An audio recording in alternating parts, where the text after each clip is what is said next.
सरकार लाई है विद्यार्थियों के लिए डिजिटल लाइब्रेरी। बच्चों के उज्जवल भविष्य के लिए बिहार सरकार है सदा अग्रसर और तैयार। कक्षा 1 से कक्षा 12 तक की सभी पाठ्य पुस्तक पूरक सामग्री एवं वीडियो अब शिक्षा विभाग बिहार सरकार द्वारा विकसित पोर्टल पर है उपलब्ध। अध्ययन सामग्री देखने के लिए BEPCLots.bihar.gov.in पर विजिट करें अथवा एंड्रॉइड मोबाइल पर गूगल प्ले स्टोर से E-Lots ऐप डाउनलोड करें। शिक्षकों, अभिभावकों एवं बच्चों से अनुरोध है कि इस ई-लाइब्रेरी का अधिक से अधिक लाभ उठाएं और अपनी पढ़ाई जारी रखें। हेलो बच्चों, कैसे हो आप सब? आशा करता हूँ कि आपको जो ये घर पर आपके विद्यालय का अनुभव मिल रहा है, आप उसे बहुत एंजॉय कर रहे होंगे और एंजॉयमेंट के साथ साथ आपकी पढ़ाई भी हो रही होगी। आप सभी ने अपना कॉपी और कलम तो ले ही लिया होगा, तो आइए देखते हैं आज के एपिसोड में हम क्या पढ़ेंगे। आज हम कक्षा 11 की पढ़ाई के साथ शुरुआत करते हुए फिजिक्स में ग्रेविटेशन यानी गुरुत्वाकर्षण पार्ट को पढ़ेंगे। उसके बाद कक्षा 12 में हम केमिस्ट्री में डी ब्लॉक एलिमेंट्स को पढ़ेंगे और फिजिक्स में किरण प्रकाशिकी एवं प्रकाशिक यंत्र पार्ट को पढ़ेंगे। याद रहे बच्चों कि आप सभी को एपिसोड देखने के बाद अपने पाठ्यपुस्तक से इस पाठ को जरूर पढ़ लेना होता है, ताकि आपका कॉन्सेप्ट पूरा क्लियर हो जाए और आपके किताब में दिए गए सभी सवालों को भी बना लेना होता है। तो अपना कॉपी और कलम ले लीजिए बच्चों और हो जाइए तैयार। हम शुरू करते हैं आज का एपिसोड। नमस्कार दोस्तों, आज के भौतिक विज्ञान वीडियो लेक्चर में आपका स्वागत है। आज हम एक महत्वपूर्ण पाठ को शुरू करेंगे जिसका नाम है गुरुत्वाकर्षण। तो आइए दोस्तों जानते हैं कि आज के वीडियो में हम लोग क्या क्या पढ़ेंगे। दोस्तों सबसे पहले हम केपलर के नियम को जानेंगे और उसके बाद गुरुत्वाकर्षण का सार्वत्रिक नियम को भी समझेंगे। आइए आज के पहले विषय से शुरुआत करते हैं और जानते हैं केपलर के नियम के बारे में। हम जानते हैं कि केपलर का नियम ग्रहों की गति के नियम को बताती है।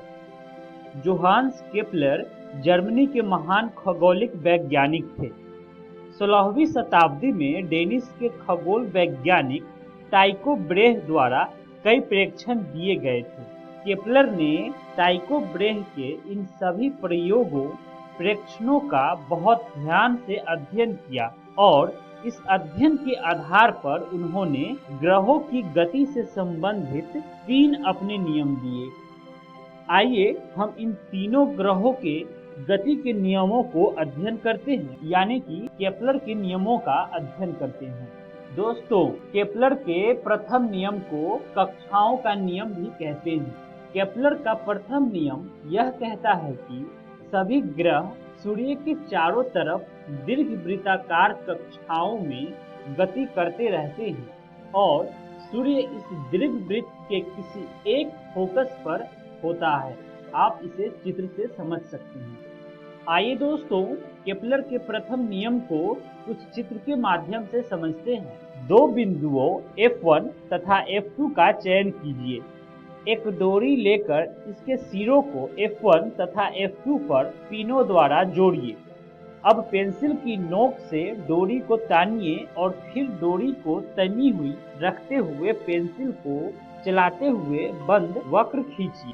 दोस्तों इस प्रकार हम प्राप्त बंद वक्र को दीर्घवृत्त कहते हैं। ये स्पष्ट है कि दीर्घवृत्त के किसी भी बिंदु यानी कि T पर F1 तथा F2 से दूरियों का योग अपरिवर्तित रहता है, यानी कि नियत रहता है। अब बिंदु F1 तथा F2 दीर्घवृत्त की नाभि कहलाती है। दोस्तों बिंदु F1 तथा F2 को मिलाइए। दोस्तों अब इस रेखा को आगे बढ़ाइए जिससे यह P तथा A पर प्रतिच्छेद करती है। रेखा PA का मध्य बिंदु दीर्घवृत्त का केंद्र है तथा लंबाई PO बराबर AO दीर्घवृत्त का अर्ध दीर्घ अक्ष कहलाती है। आइए दोस्तों केपलर के द्वितीय नियम को समझते हैं। केपलर के दूसरा नियम क्षेत्रीय चाल का नियम कहलाता है।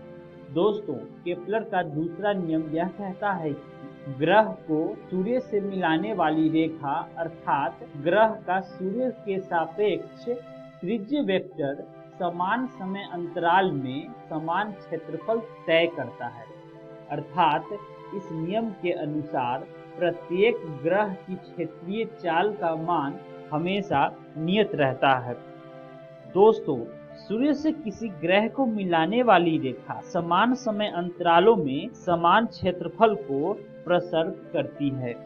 यह नियम हमें यह बताती है कि ग्रह उस समय धीमी गति करते हुए प्रतीत होता है जब वे सूर्य से अधिक दूरी पर होते हैं, और सूर्य के निकट होने पर ग्रहों की गति अपेक्षाकृत तीव्र होती है। आइए दोस्तों, केपलर के तीसरे नियम को समझते हैं। केपलर का तीसरा नियम परिक्रमण काल का नियम कहलाता है। केपलर का तीसरा नियम यह कहता है कि किसी भी ग्रह द्वारा सूर्य के चारों ओर एक पूरा चक्कर लगाने में लगा हुआ समय T का वर्ग उसकी दीर्घवृत्ताकार कक्षा के अर्ध दीर्घाक्ष तृतीय घात के समानुपाती होता है। आइए दोस्तों, केपलर के तीसरे नियम को सूत्र द्वारा समझते हैं। दोस्तों, माना किसी ग्रह का सूर्य के परितः परिक्रमण काल का मान T है तथा ग्रह के दीर्घवृत्ताकार कक्षा के अर्ध दीर्घाक्ष का मान R है, तो इस नियम को निम्न समीकरण द्वारा प्रदर्शित किया जाता है। T का वर्ग समानुपाती होता है R के घन से। अब सामान्य रूप में समीकरण को हम कुछ ऐसे लिख सकते हैं, T1 का वर्ग बटे T2 का वर्ग बराबर R1 का घन बटे R2 का घन। आइए दोस्तों, केपलर के नियम को चित्र माध्यम से समझते हैं। मान लीजिए सूर्य मूल बिंदु पर है और यह भी मानिए कि ग्रह की स्थिति तथा संवेग को क्रमशः R तथा P से दर्शाया जाता है। तब m द्रव्यमान के ग्रह द्वारा डेल्टा T समय में प्रसर्पित क्षेत्रफल यानी कि डेल्टा A इस प्रकार व्यक्त किया जा सकता है। समीकरण डेल्टा A बराबर 1/2 ब्रैकेट में R गुना V डेल्टा T। चूंकि V बराबर 2/m होता है, तो समीकरण को हम कुछ ऐसे भी लिख सकते हैं, डेल्टा A बटे डेल्टा T बराबर 1/2 ब्रैकेट में R गुना P बटे m। समीकरण को आगे हल करने पर हमें मिलेगा L/2m। यहाँ V वेग है तथा L कोणीय संवेग को दर्शाता है जो R गुना P के तुल्य है। अतः अंतिम समीकरण के अनुसार डेल्टा A बटे डेल्टा T एक नियतांक को बताता है। यही क्षेत्रफलों का नियम कहलाता है। दोस्तों, गुरुत्वाकर्षण का बल भी केंद्रीय बल ही है, इसलिए क्षेत्रफलों का नियम न्यूटन के नियमों के इसी लक्षण का पालन करता है। आइए दोस्तों, गुरुत्वाकर्षण का सार्वत्रिक नियम को समझते हैं। दोस्तों, न्यूटन को पेड़ से गिरते हुए सेब का प्रेक्षण करते हुए गुरुत्वाकर्षण के सार्वत्रिक नियम तक पहुंचने की प्रेरणा मिली। अब न्यूटन ने अपने विवेक के आधार पर यह स्पष्ट अनुभव किया कि Rm त्रिज्या की कक्षा में परिक्रमा करने वाले चंद्रमा पर पृथ्वी के गुरुत्व के कारण एक अभिकेंद्र त्वरण आरोपित होता है। इसका परिमाण कुछ इस समीकरण से दिया जाता है, Am बराबर v का वर्ग बटे Rm बराबर 4 पाई का वर्ग Rm बटे t का वर्ग। यहाँ v चंद्रमा की चाल को दर्शाता है जो आवर्तकाल t से इस प्रकार संबंधित है, v बराबर 2 पाई Rm बटे t।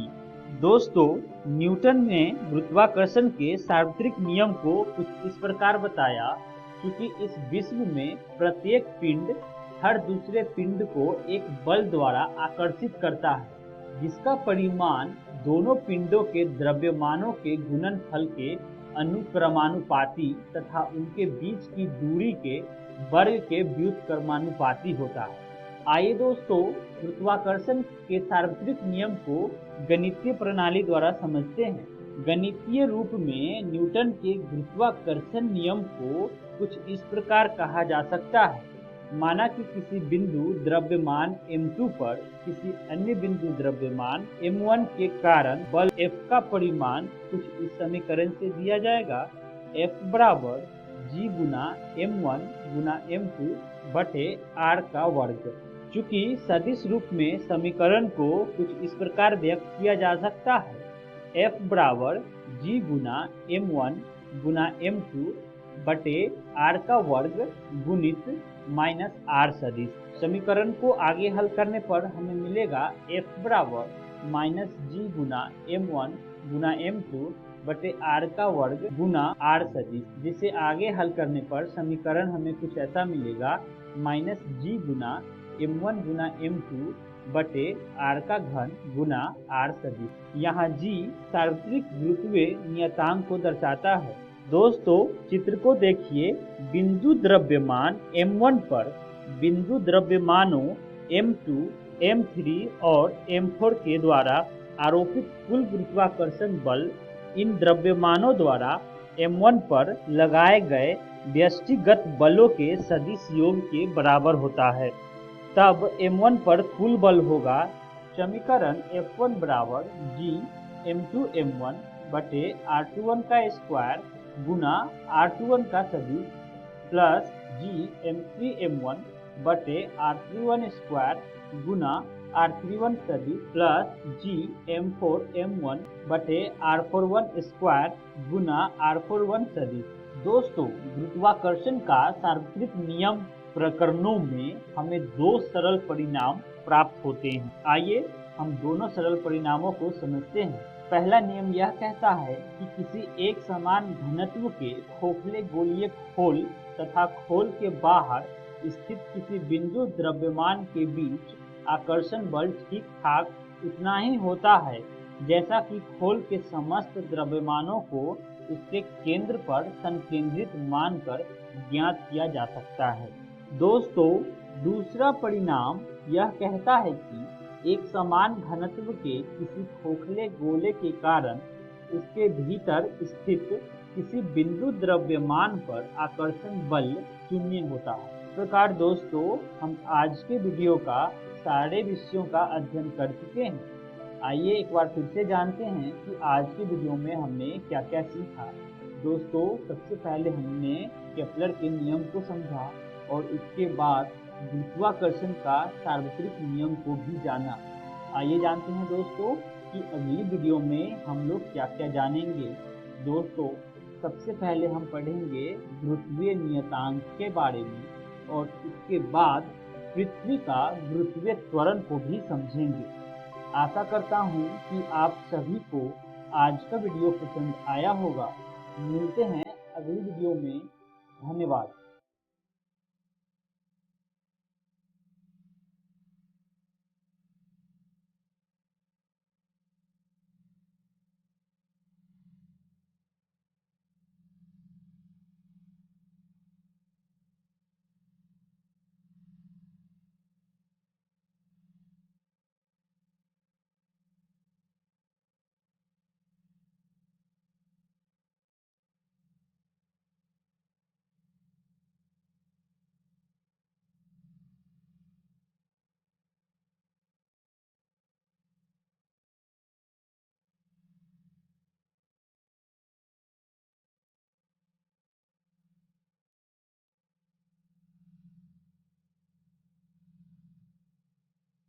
नमस्कार दोस्तों, आज हम डी एवं एफ ब्लॉक के तत्वों का तीसरा भाग शुरू करने जा रहे हैं।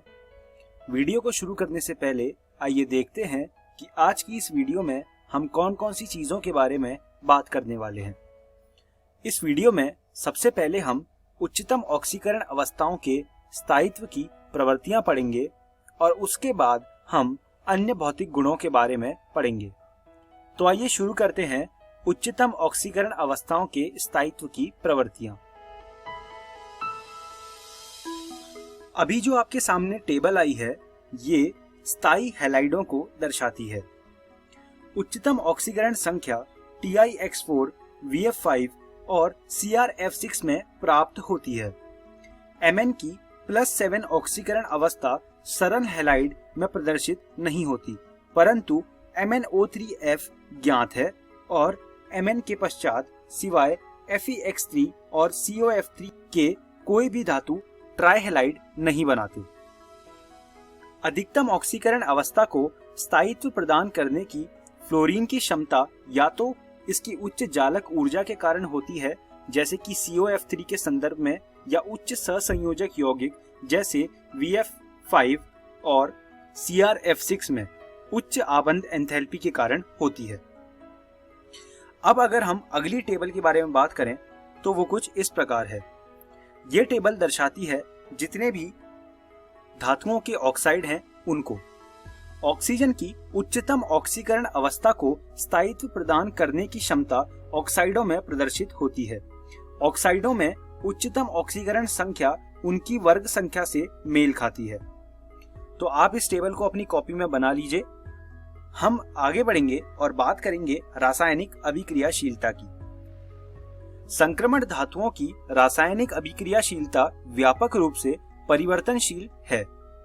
बहुत सी धातुएं पर्याप्त वैद्युतधनीय हैं तथा खनिज अम्लों में विलेय हैं, जबकि कुछ धातुएं उत्कृष्ट हैं जो कि साधारण अम्लों द्वारा प्रभावित नहीं होती। कॉपर धातु को छोड़कर प्रथम श्रेणी के तत्व अपेक्षाकृत अधिक अभिक्रियाशील होते हैं, जो 1H+ आयनों द्वारा ऑक्सीकृत हो जाते हैं। अब हम बात करेंगे कुछ चुंबकीय गुणों की। तो 3 तरह के चुंबकीय गुण होते हैं। अब हम बात करेंगे चुंबकीय गुणों की। पदार्थ पर चुंबकीय क्षेत्र अनुप्रयुक्त करने पर मुख्यतः 2 प्रकार के चुंबकीय व्यवहार प्रदर्शित होते हैं। पहला होता है प्रतिचुंबकत्व, जिसे हम अंग्रेजी में डायामैग्नेटिज्म कहते हैं। प्रतिचुंबकीय पदार्थ अनुप्रयुक्त चुंबकीय क्षेत्र द्वारा प्रतिकर्षित होते हैं। जो दूसरा होता है वो उसे कहते हैं अनुचुंबकत्व, जिसे हम अंग्रेजी में पैरामैग्नेटिज्म भी कहते हैं। अनुचुंबकीय पदार्थ चुंबकीय क्षेत्र द्वारा आकर्षित होते हैं। जो पदार्थ चुंबकीय क्षेत्र में प्रबल रूप से आकर्षित होते हैं वे लोह चुंबकीय होते हैं। इन्हें अंग्रेजी में फेरोमैग्नेटिक भी कहते हैं। अगर मैं आपको एग्जांपल दूं फेरोमैग्नेटिक एलिमेंट्स का, तो वो है आपका आयरन, आपका निकल और कोबाल्ट। वास्तव में लोह चुंबकत्व अनुचुंबकत्व का चरम स्वरूप है। बहुत से संक्रमण धातु आयन अनुचुंबकीय हैं। अनुचुंबकत्व की उपस्थिति अयुग्लित इलेक्ट्रॉनों की उपस्थिति के कारण होती है, यानी कि जो अनपेयर्ड इलेक्ट्रॉन्स होते हैं उनके होने के कारण पैरामैग्नेटिज्म होता है। आप यहाँ पर किसी भी तत्व का मैग्नेटिक मोमेंट निकाल सकते हैं।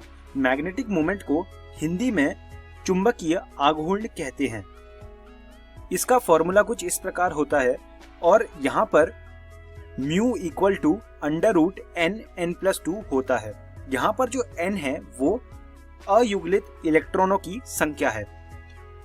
ये फॉर्मूला आपको याद रखना है। इस पर बेस्ड क्वेश्चंस परीक्षा में पूछे जाते हैं। आपको n की वैल्यू दे दी जाएगी और आपसे μ की वैल्यू पूछेंगे, या फिर उल्टा भी हो सकता है, आपको μ की वैल्यू दे दें और n की वैल्यू आपसे पूछें। तो आपको ये फॉर्मूला याद रखना है। तो ये हमने बात करी चुंबकीय गुणों की। अब हम आगे बढ़ते हैं और बात करते हैं रंगीन आयनों के बनने की। जब निम्न ऊर्जा वाले डी कक्षक से इलेक्ट्रॉन का उत्तेजन उच्च ऊर्जा वाले डी कक्षक में होता है तो उत्तेजन ऊर्जा, जिसे हम अंग्रेजी में एनर्जी ऑफ एक्साइटेशन कहते हैं, उसका मान अवशोषित प्रकाश की आवृत्ति के संगत होता है। सामान्यतः यह आवृत्ति दृश्य प्रक्षेत्र में स्थित होती है। दृश्य प्रक्षेत्र को विजुअल रीजन कहते हैं। प्रेक्षित रंग अवशोषित प्रकाश का पूरक रंग होता है। अब हम बात करेंगे संकुलन यौगिकों के बनने की। संकुलन यौगिक वे यौगिक होते हैं जिनमें धातु आयन निश्चित संख्या में ऋणायन अथवा उदासीन अणुओं से बंधन करके संकुलन स्पीशीज बनाते हैं, जिनमें अपने अभिलक्षणिक गुण होते हैं। ये कुछ उदाहरण हैं संकुलन यौगिकों के। आप इन्हें अपनी कॉपी में लिख सकते हैं। अब हम बात करेंगे उत्प्रेरकीय गुणों की। संक्रमण धातुएं तथा इनके यौगिक उत्प्रेरकीय सक्रियता के लिए जाने जाते हैं। संक्रमण धातुओं का यही गुण उनकी परिवर्तनशील संयोजकता एवं संकुल यौगिक के बनाने के गुण के कारण है। उत्प्रेरक के ठोस पृष्ठ पर अभिकारक के अणुओं तथा उत्प्रेरक की सतह के परमाणुओं के बीच आबंधों की रचना होती है। आबंध बनाने के लिए प्रथम संक्रमण श्रेणी की धातुएं 3D एवं 4s इलेक्ट्रॉनों का उपयोग करती हैं। परिणाम स्वरूप उत्प्रेरक की सतह पर अभिकारक की सांद्रता में वृद्धि हो जाती है तथा अभिकारक के अणुओं में उपस्थित आबंध दुर्बल हो जाते हैं। ऑक्सीकारक अवस्थाओं में परिवर्तन हो सकने के कारण संक्रमण धातुएं उत्प्रेरक के रूप में अधिक प्रभावी होती हैं। अब हम बात करेंगे अंतराकाशी यौगिकों के बनने की। जब संक्रमण धातुओं के क्रिस्टल जालक के भीतर छोटे आकार वाले परमाणु जैसे H, N या C संपाशित हो जाते हैं तो अंतराकाशी यौगिकों की रचना होती है। ये यौगिक सामान्यतया असमीकरणमितीय होते हैं तथा न तो आयनी होते हैं और न ही सहसंयोजी। इसका कुछ उदाहरण मैं आपको दिखाना चाहता हूं, जैसे कि TiC, Mn4n, Fe3H और VH0.56। ये कुछ अंतराकाशी यौगिक होते हैं। अब हम बात करेंगे मिश्रातुओं के बनने की। मिश्रातु विभिन्न धातुओं का सम्मिश्रण होते हैं जो कि धातुओं के सम्मिश्रण से प्राप्त होते हैं। मिश्रातु समांगी ठोस विलयन हो सकते हैं जिनमें एक धातु के परमाणु दूसरे धातु के परमाणुओं में अनियमित रूप से वितरित रहते हैं। इस प्रकार के मिश्रातुओं की रचनाएं उन परमाणुओं द्वारा होती है जिनकी धात्विक त्रिज्याओं में 15% का अंतर हो। तो ये हमने बात करी मिश्रातुओं के बनने की। अब हम इस वीडियो के अंत में आ गए हैं। आइए देखते हैं कि आज की इस वीडियो में हमने क्या सीखा। हमने सबसे पहले उच्चतम ऑक्सीकरण अवस्थाओं के स्थायित्व की प्रवृत्तियां पढ़ी। उसके बाद हमने अन्य भौतिक गुणों के बारे में जाना।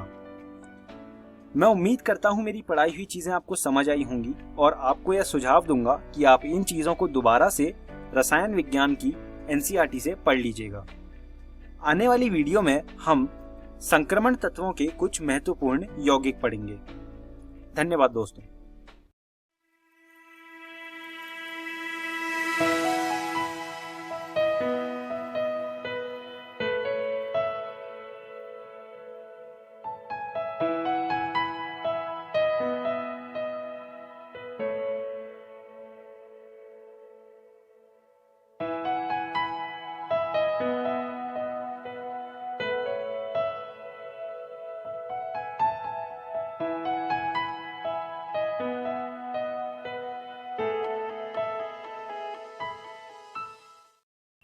हेलो दोस्तों, भौतिकी की इस कक्षा में आप सभी का स्वागत है।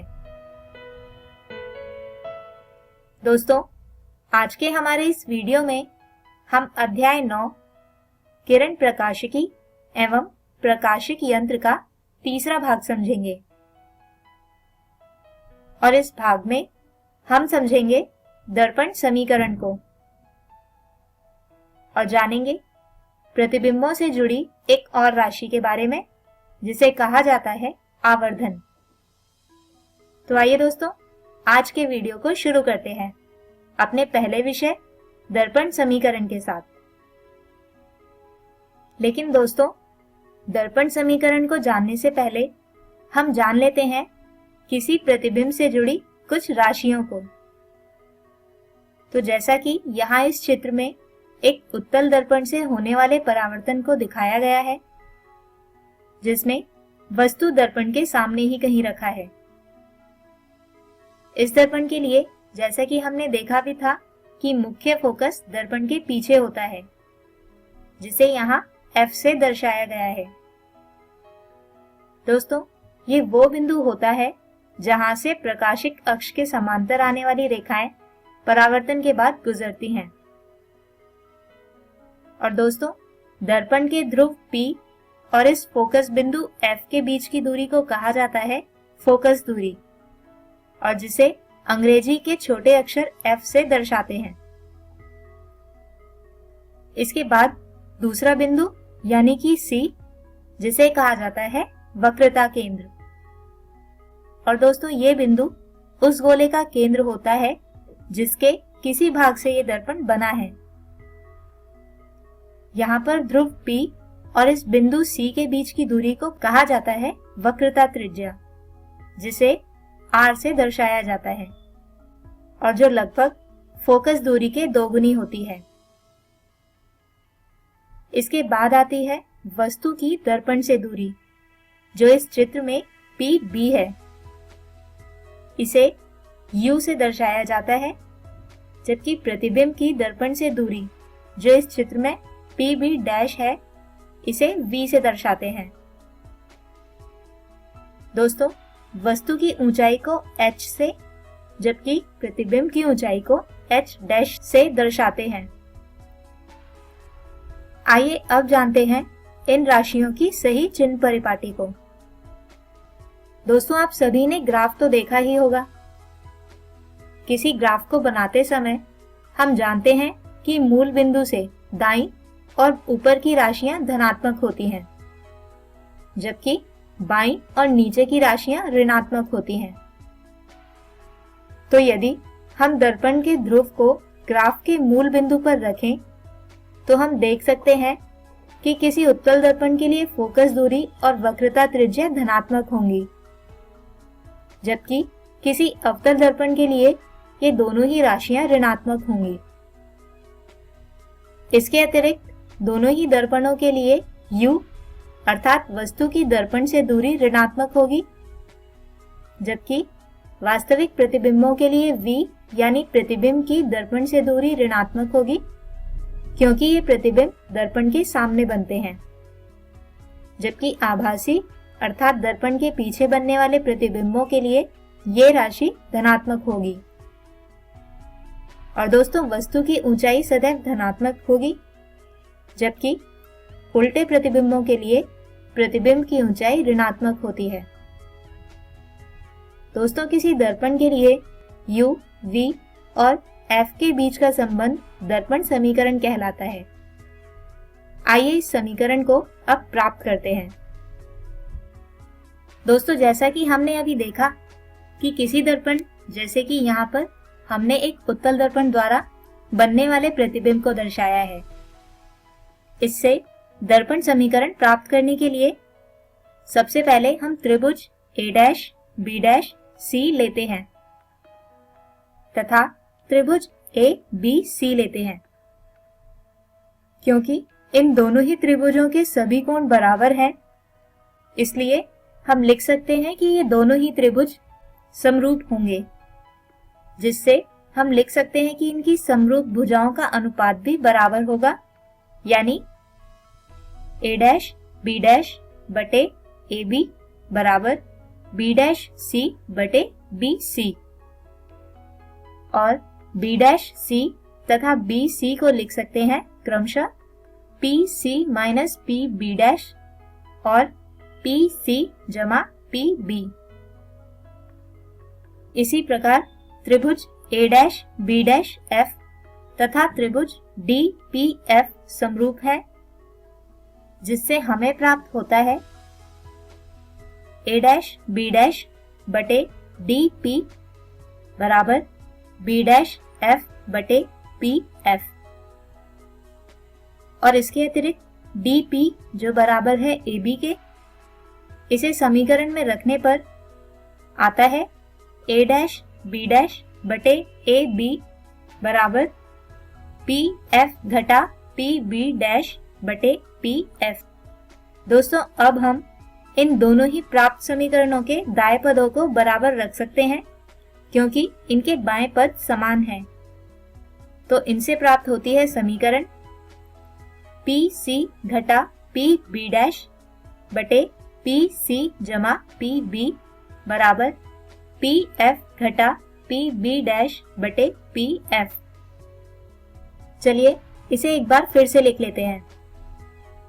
अब जैसा कि हम किसी ग्राफ को बनाते समय ध्यान रखते हैं कि y अक्ष के बाईं ओर x का मान ऋणात्मक और दाईं ओर धनात्मक होता है, ठीक उसी प्रकार हम मान लेते हैं कि यहाँ पर ये दर्पण y अक्ष पर ही है, यानी इसके भी बाईं ओर वाली राशि ऋणात्मक तथा दाईं ओर वाली राशि धनात्मक होंगी। चलिए अब इन्हीं चिन्हों के साथ हम इस समीकरण में राशियों का मान रखते हैं, यानी PC जो बराबर होगा 2f के और pb डैश जो बराबर है v के, जबकि pb होगा u। किंतु क्योंकि यह दर्पण के बाईं ओर है इसलिए ये ऋणात्मक होगा। इसके अतिरिक्त pf जो होगा f, तो राशियों का मान रखने तथा इसे हल करने पर आता है uf जमा vf बराबर uv। दोस्तों, यदि अब इस समीकरण के प्रत्येक पद को uvf से विभाजित किया जाए तो इससे हमें प्राप्त होती है दर्पण समीकरण, जो होगी 1/v जमा 1/u बराबर 1/f, जिसके आधार पर किन्हीं प्राप्त दो राशियों से तीसरी राशि का मान प्राप्त किया जा सकता है। आइए अब समझते हैं बिंदुओं से जुड़ी एक और राशि को, जिसे कहा जाता है आवर्धन। दोस्तों, आवर्धन किसी वस्तु के प्रतिबिंब के आकार में वस्तु के संदर्भ में घटना या बढ़ना कहलाता है, या फिर प्रतिबिंब के आकार और वस्तु के आकार का अनुपात आवर्धन कहलाता है। दोस्तों, आवर्धन को m से दर्शाया जाता है, जो बराबर होता है h डैश बटे h या फिर ऋणात्मक v बटे u के। तो दोस्तों, इसी विषय के साथ हम खत्म करते हैं आज के हमारे इस वीडियो को, और एक बार दोहरा लेते हैं आज के इस वीडियो में समझाए गए विषयों को।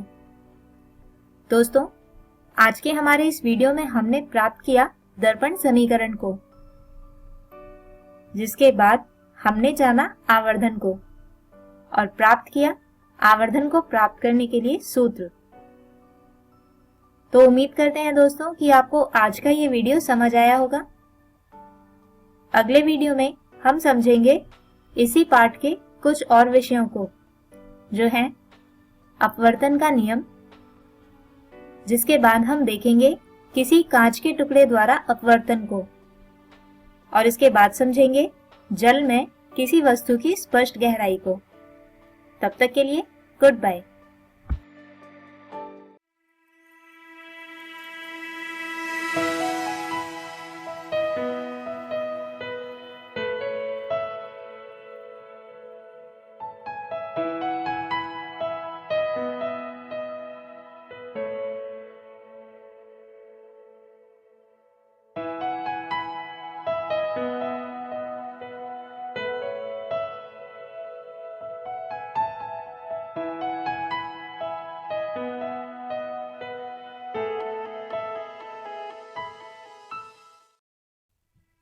नमस्कार दोस्तों, आज हम पी ब्लॉक के तत्व का 7वां भाग शुरू करने जा रहे हैं।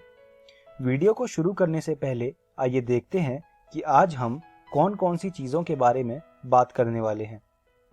इस वीडियो में सबसे पहले हम वर्ग 18 के तत्वों के बारे में पढ़ेंगे, उसके बाद हम भौतिक और रासायनिक गुणों के बारे में पढ़ेंगे, और आखिरी में हम वर्ग 18 के यौगिकों के बारे में पढ़ेंगे।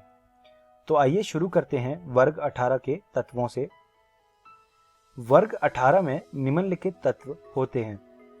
पहला जो तत्व है उसे हीलियम कहते हैं, दूसरा तत्व है नियॉन, तीसरा तत्व है आर्गन, चौथा तत्व है क्रिप्टन, पांचवा तत्व है जीनन और छठा तत्व है रेडॉन। इन सभी को उत्कृष्ट गैसें कहते हैं। अंग्रेजी में इनको नोबल गैस कहते हैं। ऐसा इसलिए क्योंकि ये किसी भी अन्य धातु या फिर अधातु के साथ रिएक्शन नहीं करती। अब बात करते हैं इनके इलेक्ट्रॉनिक विन्यास की। हीलियम के अतिरिक्त सभी उत्कृष्ट गैसों का सामान्य इलेक्ट्रॉनिक विन्यास NH2NP6 होता है, जो कि हीलियम के लिए 1s2 है। उत्कृष्ट गैसों के बहुत से गुण जिनमें अक्रिय प्रकृति शामिल है, उनकी समृद्ध कोश संरचना के कारण होती है। ये हमने बात करी इनके इलेक्ट्रॉनिक विन्यास की। अब हम बात करेंगे इनके आयनन एंथैल्पी की। स्थायी इलेक्ट्रॉनिक विन्यास के कारण इनकी गैसों में आयनन एंथैल्पी बहुत अधिक होती है। इसका मतलब यह है कि इनमें से इलेक्ट्रॉन निकालना बहुत ही मुश्किल है, जबकि परमाणविक आकार में वृद्धि के साथ वर्ग में नीचे की ओर बढ़ने पर यह कम होती जाती है। ऐसा इसलिए क्योंकि वर्ग में नीचे की ओर जाने पर इनका जो आकार है वो बढ़ता जाता है। अब हम बात करते हैं इलेक्ट्रॉन लब्धि एंथैल्पी की। उत्कृष्ट गैसों का स्थायी इलेक्ट्रॉनिक विन्यास होने के कारण इनकी प्रवृत्ति इलेक्ट्रॉन ग्रहण करने की नहीं होती, अतः इनकी इलेक्ट्रॉन लब्धि एंथैल्पी का मान अधिक धनात्मक होता है। अगर आप किसी भी नोबल गैस में इलेक्ट्रॉन डालना चाहें तो वो बहुत मुश्किल होगा। ऐसा इसलिए क्योंकि वो पहले से ही बहुत ज़्यादा स्टेबल होता है, तो उसमें अगर आप इलेक्ट्रॉन डालने की कोशिश करेंगे तो वो नहीं जाएगा, और अगर जाएगा भी तो उसके लिए आपको बहुत ज़्यादा एनर्जी लगानी पड़ेगी। तो ये हमने बात करी इलेक्ट्रॉन लब्धि एंथैल्पी की। अब हम आगे बढ़ते हैं और बात करते हैं इनके भौतिक गुणों की। सभी उत्कृष्ट गैसें एक परमाणविक हैं। यह रंगहीन, गंधहीन तथा स्वादहीन होती हैं। यह जल में अल्प विलय है। इनके गलनांक तथा क्वथनांक अत्यधिक निम्न होते हैं। और आखिरी गुण है, ज्ञात पदार्थों में हीलियम का क्वथनांक 4.2 केल्विन निम्नतम होता है। तो ये कुछ भौतिक गुण हैं उत्कृष्ट गैसों के। आप इनको अपनी कॉपी में लिख लीजिए। अब हम बात करते हैं उत्कृष्ट गैसों के रासायनिक गुणों की। सामान्यतः उत्कृष्ट गैसें सबसे कम क्रियाशील होती हैं। उत्कृष्ट गैसों के संयोजकता कोश का पूर्ण भरित इलेक्ट्रॉनिक विन्यास NH2NP6 होता है। हीलियम में ये 1s2 होता है। इनकी आयनन एंथैल्पी अधिक होती है तथा इलेक्ट्रॉन लब्धि एंथैल्पी अधिक धनात्मक होती है। ये मैं आपको अभी थोड़ी देर पहले बता चुका हूं। अब हम बात करेंगे ज़ीनॉन फ्लोरीन के यौगिकों की। अनुकूल प्रायोगिक परिस्थितियों में तत्वों से प्रत्यक्ष क्रिया द्वारा ज़ीनॉन 3 प्रकार के द्विआंगी फ्लोराइड देता है, जो कि कुछ इस प्रकार है। पहला जो द्विआंगी फ्लोराइड है वो है XF2, दूसरा जो है वो है XF4, तीसरा जो है वो है XF6। आप इनकी शेप देख सकते हैं। पहला जो XF2 है उसकी शेप लीनियर है। दूसरा जो XF4 है उसकी जो शेप है वो स्क्वायर प्लेनर है। तीसरा और जो आखिरी XF6 है उसकी शेप डिस्टॉर्टेड ऑक्टाहेड्रल है। अगर मैं इनको हिंदी में बताऊं तो पहले की जो शेप है वो रेखीय है, दूसरे की जो शेप है वो वर्ग समतलीय है, और तीसरे की जो शेप है वो विकृत अष्टफलकीय है। आप इनको अपनी कॉपियों में बना लीजिए और इनकी जो शेप है वो लिख लीजिए। परीक्षा के उद्देश्य से ये बहुत ही ज़्यादा महत्वपूर्ण है और अक्सर पूछे जाते हैं, तो इनको आप याद भी रखिएगा। अब हम बात करेंगे ज़ीनॉन ऑक्सीजन के यौगिकों की। पहला जो यौगिक है वो है XeOF4। XeOF4 हमें XeF6 के आंशिक जल अपघटन से मिलता है। इसका जो शेप होता है वो स्क्वायर पिरामिडल होता है, या फिर अगर हिंदी में कहें तो ये वर्ग पिरामिडी होता है। इसके बाद जो दूसरा यौगिक है वो XeO3 है। XeO3 हमें XeF4 तथा XeF6 के जल अपघटन के फलस्वरूप मिलता है। इसका जो शेप होता है वो पिरामिडल होता है, या फिर अगर हिंदी में कहें तो इसका जो शेप होता है वो पिरामिडी होता है। अब हम इस वीडियो के अंत में आ गए हैं। आइए जानते हैं कि आज हमने कौन कौन सी चीज़ों के बारे में जाना। सबसे पहले हमने वर्ग 18 के तत्वों के बारे में पढ़ा। उसके बाद हमने भौतिक और रासायनिक गुणों के बारे में पढ़ा, और आखिरी में हमने वर्ग 18 के यौगिकों के बारे में जाना। मैं उम्मीद करता हूँ कि आपको मेरी पढ़ाई हुई बातें समझ आई होंगी, और आपको यह सुझाव दूंगा कि आप ये सारी चीज़ें रसायन विज्ञान की एनसीईआरटी से दोबारा से पढ़िएगा। इससे आपके जो कॉन्सेप्ट्स हैं वो और ज़्यादा क्लियर हो जाएंगे। धन्यवाद दोस्तों।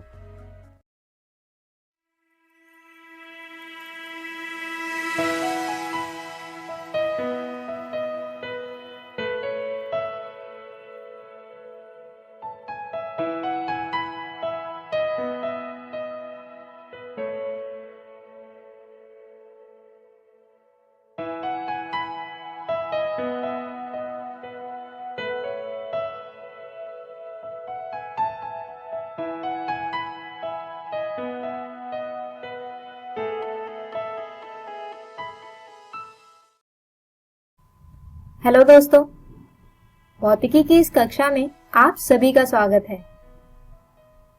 दोस्तों, आज के हमारे इस वीडियो में हम बात करेंगे अध्याय 8 वैद्युत चुंबकीय तरंगों के तीसरे भाग की। और इस भाग में हम जानेंगे विभिन्न प्रकार की तरंगों से जुड़े कुछ गुण और इन तरंगों का हमारे वास्तविक जीवन में प्रयोग के बारे में। अब जैसा कि हम जानते हैं कि तरंगों के विभिन्न प्रकार हैं, रेडियो तरंग, सूक्ष्म या माइक्रो तरंग, अवरक्त तरंग, फिर आता है दृश्य प्रकाश, फिर पराबैंगनी किरणें, एक्स किरणें और अंत में गामा किरणें। तो आइए आज के वीडियो को शुरू करते हैं और एक एक कर जानते हैं इन सभी तरंगों के कुछ गुण और इनके हमारे वास्तविक जीवन में कुछ प्रयोग। तो सबसे पहले बात करते हैं रेडियो तरंगों की। दोस्तों, इन तरंगों की आवृत्ति सबसे कम यानी 3 गुणा 10 की घात 3 से 3 गुणा 10 की घात 11 हर्ट्ज तक होती है, जबकि इसकी तरंग दैर्घ्य सबसे अधिक 10 की घात ऋणात्मक 3 से 10 की घात 5 मीटर तक होती है। इस प्रकार की तरंगों को विद्युत परिपथ बनाकर उत्सर्जित किया जा सकता है, लेकिन ये विद्युत परिपथ कुछ खास तरीके के विद्युत परिपथ होते हैं। इसके अलावा इन तरंगों का प्रयोग दूर संचार के लिए किया जाता है, क्योंकि इनकी तरंग दैर्घ्य अधिक होती है, जिस कारण ये दूर तक गमन कर सकती हैं। दोस्तों, मोबाइल फोन इन्हीं तरंगों के माध्यम से बिना तार के हमारी आवाज एक स्थान से दूसरे स्थान पर पहुंचा पाते हैं। आवृत्ति के बढ़ते क्रम के अनुसार रेडियो तरंग के बाद आती हैं सूक्ष्म या माइक्रो तरंगें, जिनकी आवृत्ति 3 गुणा 10 की घात 8 से 3 गुणा 10 की घात 11 हर्ट्ज तक होती है और इनकी तरंग दैर्घ्य 10 की घात ऋणात्मक 3 से 1 मीटर तक होती है। दोस्तों, इन तरंगों को भी विद्युत परिपथ की सहायता से उत्सर्जित किया जा सकता है। इसके अलावा इन तरंगों में भी किसी भी चीज में ऊष्मा उत्पन्न करने की क्षमता भी होती है, जिसके कारण इनका उपयोग सुदूर संवेदन के अलावा खाना पकाने में भी किया जा सकता है। आप सभी ने माइक्रोवेव ओवन के बारे में तो सुना ही होगा। वह इन्हीं तरंगों को उत्सर्जित कर खाना पकाने के लिए उपयोग किया जाता है। सूक्ष्म या माइक्रो तरंगों के बाद आती हैं अवरक्त तरंगें, जिनकी आवृत्ति 3 गुणा 10 की घात 11 से 4 गुणा 10 की घात 14 हर्ट्ज और तरंग दैर्घ्य 8 गुणा 10 की घात ऋणात्मक 9 से 3 गुणा 10 की घात ऋणात्मक 3 मीटर तक होती है। दोस्तों, अवरक्त तरंगों को ऊष्मा तरंग भी कहा जाता है, क्योंकि ये तरंगें जल के अणु द्वारा अवशोषित कर ली जाती हैं और ऐसा करने पर उनकी तापीय गति बढ़ जाती है। इन्हीं तरंगों के कारण पृथ्वी का ताप मानव जीवन के लायक बना है। इसके अतिरिक्त घरेलू इलेक्ट्रॉनिक प्रणालियों जैसे कि टीवी आदि के रिमोट में लगा बल्ब भी अवरक्त तरंगें ही उत्सर्जित करता है। स्पेक्ट्रम में अवरक्त तरंगों के बाद आती हैं दृश्य प्रकाश, जिसकी आवृत्ति 4 गुणा 10 की घात 14 से 8 गुणा 10 की घात 14 हर्ट्ज तक होती है और तरंग दैर्घ्य 4 गुणा 10 की घात ऋणात्मक 7 से 8 गुणा 10 की घात ऋणात्मक 7 मीटर तक होती है। दोस्तों, ये प्रकाश मुख्यतः 7 रंगों में विभाजित होता है, जिन्हें हम देख भी सकते हैं। सूर्य से आने वाला श्वेत प्रकाश इन सभी रंगों से मिलकर बना होता है। इसके अतिरिक्त पृथ्वी पर बारिश के बाद बनने वाला इंद्रधनुष इसी दृश्य प्रकाश का बारिश की बूंदों से विक्षेपण के कारण होता है। दोस्तों, इसी दृश्य प्रकाश की सहायता से हम किसी वस्तु को देख पाते हैं और उस वस्तु का केवल वही रंग हमें दिखाई पड़ता है जो वो वस्तु परावर्तित करती है। दृश्य प्रकाश के बाद आती हैं पराबैंगनी तरंगें, जिनकी आवृत्ति 8 × 10⁻14 से 8 × 10⁻16 हर्ट्ज और तरंग दैर्घ्य 4 × 10⁻9 से 4 × 10⁻7 मीटर होती है। ये तरंगें प्राय इलेक्ट्रॉनों के उत्सर्जन से प्राप्त होती हैं। ये तरंगें पृथ्वी तक नहीं पहुंच पाती क्योंकि वायुमंडल में उपस्थित ओजोन परत इन्हें अवशोषित कर लेती है। इसके अतिरिक्त ये किरणें हमारे स्वास्थ्य के लिए भी हानिकारक होती हैं। इसीलिए जब कोई व्यक्ति वेल्डिंग का काम करता है तो वेल्डिंग करते समय ये किरणें उत्सर्जित होती हैं, जिनसे बचने के लिए वह काले चश्मे या धातु से बने मुखौटे या मास्क का उपयोग करता है। इसके अतिरिक्त आंखों की शल्य चिकित्सा हेतु इन तरंगों का उपयोग किया जाता है। इसके बाद आती हैं एक्स किरणें, जिनकी आवृत्ति 10⁻16 से 3 × 10⁻19 हर्ट्ज और तरंग दैर्घ्य 10⁻11 से 3 × 10⁻8 मीटर तक होती है। दोस्तों, एक्स किरणों का चिकित्सा क्षेत्र में उपयोग बहुत अधिक होता है और इनका नियंत्रित उपयोग अत्यधिक महत्वपूर्ण भी है। दोस्तों, आप सभी ने डॉक्टर के यहाँ एक्सरे की सुविधा के बारे में तो सुना ही होगा। एक्स किरणों का उपयोग चिकित्सा क्षेत्र में हड्डियों की तस्वीर लेने हेतु किया जाता है, जिससे हड्डी में लगी चोट के बारे में जानकारी मिल सके। इसके अतिरिक्त इंजीनियरिंग और उद्योगों में भी एक्स-रे का अत्यधिक उपयोग किया जाता है।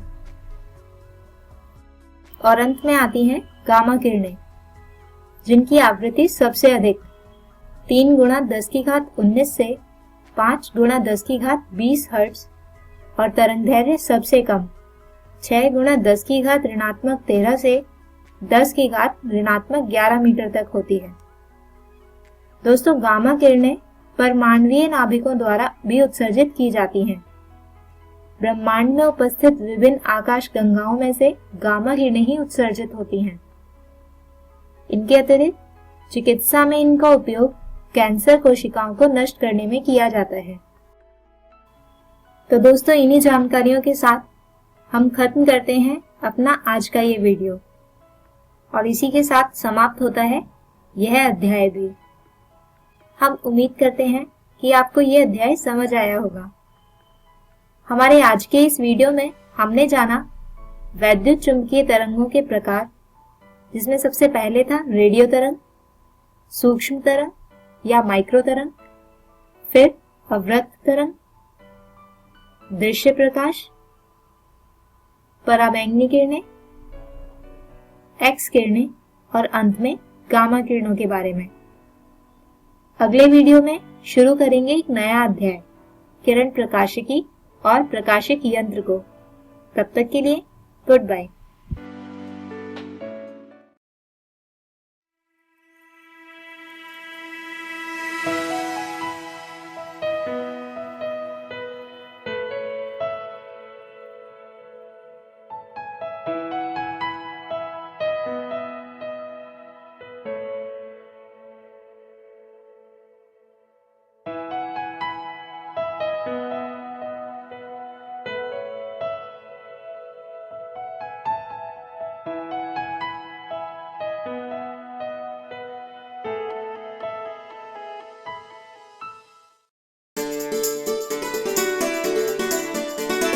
डर से नहीं तैयारी से आगे कदम बढ़ाना है। रुकी जिंदगी में चहल पहल वापस फिर से लाना है।